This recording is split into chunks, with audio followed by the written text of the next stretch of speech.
हम सभी जानते हैं कि सभी वस्तुएं पृथ्वी की ओर आकर्षित होती हैं। जैसे आपने कभी महसूस किया होगा, एक वस्तु जिसे ऊपर फेंका जाता है वह पृथ्वी की ओर गिर जाती है। बारिश की बूंदें बादल से पृथ्वी की ओर गिरती हैं।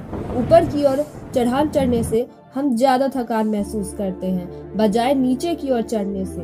और सबसे रोमांचक बात तो यह है कि गैलीलियो गैली, एक महान आविष्कारक जिन्होंने टेलीस्कोप जैसे यंत्र की खोज की, उन्होंने बताया कि सभी वस्तुएं अपने वजन से निर्भर एक समान एक्सेलरेशन के साथ धरती की ओर गिरती हैं। उन्होंने इसका डेमोन्स्ट्रेशन करने के लिए असामान्य भार वाले वस्तुओं को सुनिश्चित ऊंचाई से पृथ्वी की ओर गिराया और पाया कि हल्का और भारी दोनों ही वस्तु पृथ्वी पर असमान समय पर गिरती है। इसका साफ मतलब यह था कि हर एक वस्तु पृथ्वी की ओर समान रूप से एक्सेलरेट होती है। गैलीलियो के द्वारा दी गई वैल्यू ऑफ एक्सेलरेशन करीब करीब आज के value of acceleration due to gravity के बराबर है, जो कि g = 9.8 metre per second square है।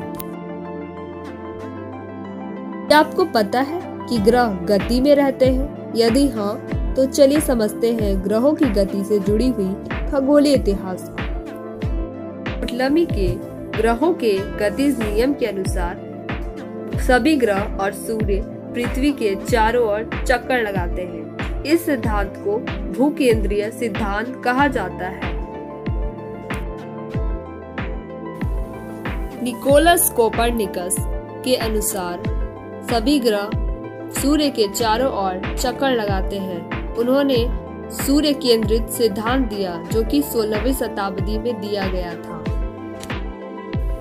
टाइको ब्रहे, जिन्होंने 20 वर्षों तक ग्रहों की गति से संबंधित अनुसंधान खुले आसमान को देखकर किया और निष्कर्ष तक पहुंचने से पहले ही वे असफल हो गए। टाइको ब्रहे के इकट्ठा किए गए आंकड़ों के विश्लेषण के पश्चात जॉन केपलर ने ग्रहों की गति से संबंधित 3 नियम दिए, जो इस प्रकार हैं। केपलर के पहले नियम को ग्रह पथ का नियम भी कहते हैं। इस नियम के अनुसार सभी ग्रह सूर्य के चारों ओर दीर्घवृत्त में चक्कर लगाते हैं। क्या आपको पता है दीर्घवृत्त क्या होता है?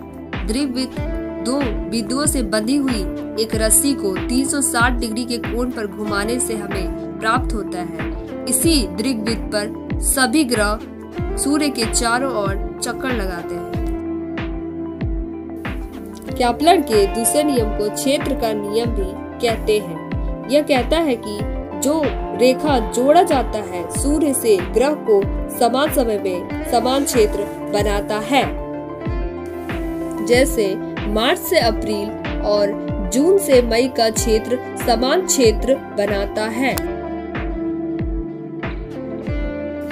केपलर के तीसरे नियम के अनुसार ग्रह को एक चक्कर लगाने में लिया गया समय यानी समय अवधि का वर्ग सीधे अनुपातिक होता है सूर्य और पृथ्वी के बीच में औसतन दूरी का घन से।